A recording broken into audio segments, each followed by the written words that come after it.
সিলেট নগরের বর্জ্য ব্যবস্থাপনা এখন যেন এক গোলকধাঁধা।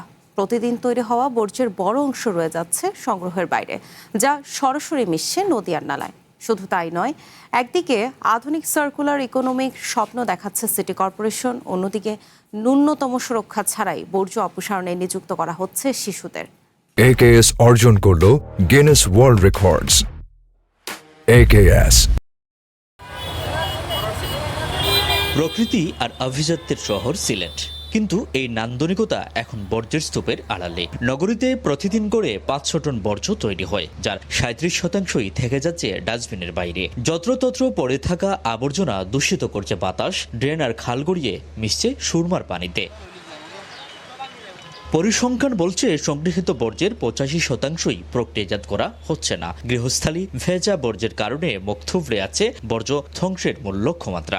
ময়লা যদি নাও থাকে তার বাদেও গন্ধ থাকে, তারা গন্ধ ময়লাগুলো নেওয়ার বাদে যারা যে প্রসেসটা করা দরকার এগুলো তারা করে না।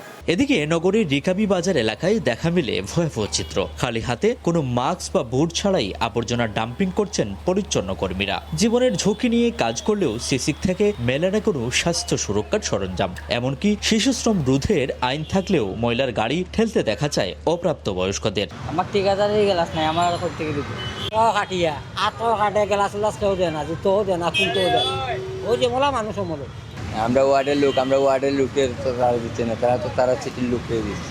দিনে আমরা কিচ্ছু পাই না, আমরা বেন্ডাইবার ওয়ার্ডের বাসাবাড়ি। বর্জ্য ব্যবস্থাপনার এই বেহাল দশার মধ্যেই স্থানীয় সরকার প্রতিমন্ত্রী মীর শাহে আলম জানালেন নতুন স্বপ্ন। আগামী 5 বছরের মধ্যে বর্জ্য থেকে বায়ু প্রোডাক্ট ও সার্কুলার ইকোনমি বাস্তবায়নের জন্য 107 কোটি টাকার প্রকল্প মন্ত্রণালয়ে আছে। বায়োডাইং এর যে প্রজেক্ট এখানে সম্পৃক্ত করার কথা এবং ওর সাথে জৈব সার তৈরি যে ছোট্ট একটি প্রজেক্ট করলে পুরো ময়লা আমাদের কার্যকারিতার মধ্যে আসবে বা ব্যবহৃত হবে, সেটি অ্যাড করেন। আমি নতুন প্রপোজাল দেওয়ার জন্য আমি মন্ত্রণালয়ের পক্ষ থেকে অনুরোধ বা নির্দেশনা দিয়ে গেলাম।